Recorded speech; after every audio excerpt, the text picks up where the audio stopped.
Good evening, everybody. We've got a little bit of breaking news concerning the Washington Huskies, and we've got some stuff to celebrate. Obviously, tomorrow is the Heisman ceremony where they give out the big award, but today they handed out quite a few of the smaller awards and accolades, and the Huskies were honored in a few different areas. So, let's definitely take a look at these because these awards matter as well. They are indicative of greatness in many cases and sometimes it's even a prelude to the actual Heisman. And saying that, if that is true, then this is actually a pretty good indication for Michael Penix Jr. Because just a little bit ago, Michael Penix Jr. was awarded the Maxwell Award, which is the best player in college football.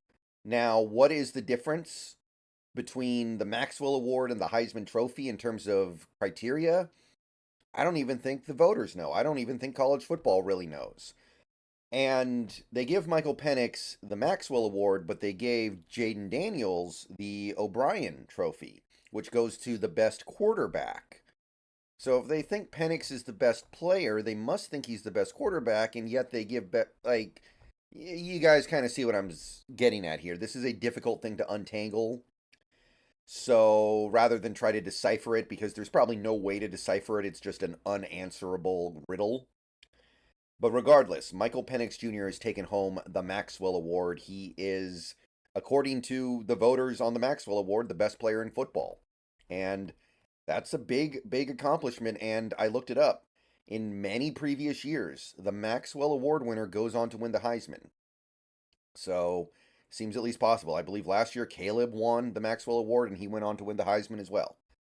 So good for Michael Penix Jr. As much as the second half of the season was a little underwhelming for him, I do think that the fact that he is here right now with the number two team in the nation, an undefeated team that played a very difficult schedule, and that he made several big plays in big moments means he should still be considered to be one of the most successful players in all of college football after this year. So that's the first thing that comes up for the Huskies. The second thing that I want to take note of would be the Walter Camp All-American team, where the best players at each position across the country are honored. We had two players make the All-American team from Walter. Michael Penix Jr., who made first team. So according to Walter Camp, Penix is the best quarterback out there. And Romo Dunze made second team.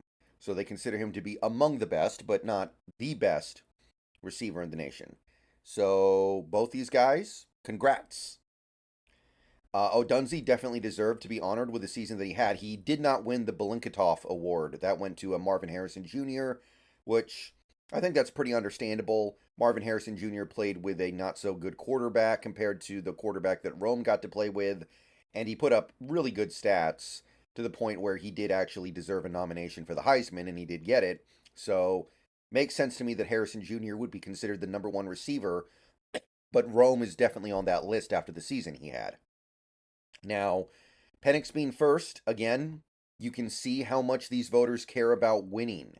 You can see how much they do care about the fact that this team is 13-0 and number 2 in the nation versus a team like LSU.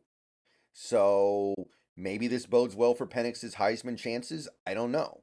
I can understand that there probably would be some hesitancy in giving the Heisman Trophy to a player on a team that has 3 losses when they do have a perfectly legitimate candidate sitting right there who has 0 losses. So maybe it does go his way. I personally would give it to Daniels if I had a vote, and I do think Daniels deserves it, but I'm rooting for Penix because that's my guy. So if he does find a way to pull it out, then I'm going to be thrilled about it. But this is obviously another good indication, right? Walter can't put him on the first team. That means they liked him better than everybody else at the position. And that's it. There were no other Walter Camp All-American nominees. We did have some good players on the offensive line, but they weren't the best of the best, so it makes sense that they didn't make it. And there wasn't really anything on the defense that I think was over the top amazing. Like, Braylon Trice had a good year, but I don't think he had an over-the-top amazing year to where he should be getting All-American honors. One final award for the Huskies for now. Kalen DeBoer won Home Depot Coach of the Year, which, well, for him, That means he's going to get a $50,000 bonus because that's in his contract apparently. So good for him. But it makes a lot of sense. Like, who else would you give it to? You could give it to Harbaugh, but Michigan's been a top team for several years now. Michigan this year was not really that different from Michigan previous years. DeBoer is a guy who took over a terrible team 2 years ago, made them really good last year, and has now made them elite this year. So DeBoer winning Coach of the Year makes all the sense in the world. This is a team that beat Oregon twice, that beat several ranked teams during the season. Obviously, the USC win doesn't look as good now, but the Arizona win looks really good. Like, I don't know where that came from. We beat Utah. We beat Arizona. Oregon State. So, DeBoer winning Coach of the Year. I don't know who else you would give it to. So, not unexpected, but it's great. It's a great honor. And hopefully DeBoer is here for a very long time, because it feels like as long as he's here, we're going to be okay. And that's it in terms of stuff the Huskies won. They handed out the Bronco Nagurski Award, but it obviously didn't go to a Husky because we don't have any defenders that are that good. Peyton Wilson won an award, the linebacker from North Carolina State. Obviously, the Huskies didn't really have anybody in that category. And I already said that Jaden Daniels won the O'Brien Award, and Marvin Harrison Jr. won the Belinknikov, the Best Receiver Award, whatever. So at this point, it's just going to be all about that Heisman. And like I said, I might do a stream tomorrow to react to the ceremony. My expectation and my personal belief, unbiased, of what should happen is that Penix is second, Daniels is first, Nix is third, and Harrison Jr. is fourth.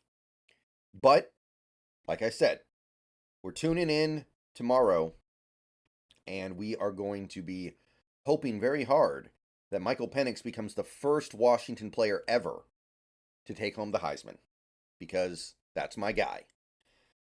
All right, so there are going to be a couple other Huskies videos that I make over the next couple weeks, but it's obviously going to be really slow for a while because there's no games until the new year, and there's not going to be a heck of a lot to discuss because the team is just going to be practicing, and that kind of stuff tends to be kept a little more private. So there's not going to be much to say until we get to basically right before the game. So, yeah. Congratulations to Michael Penix. Congratulations to Rome Odunze, or Odunze. Apparently that's how you pronounce it. And congratulations to Kalen DeBoer.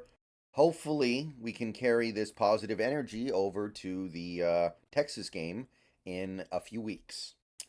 All right, I'll see you guys later. We'll be on Twitch later tonight if you're over there. If not, then I will see you guys tomorrow for the 49ers pregame video. And yeah, bow down to Washington.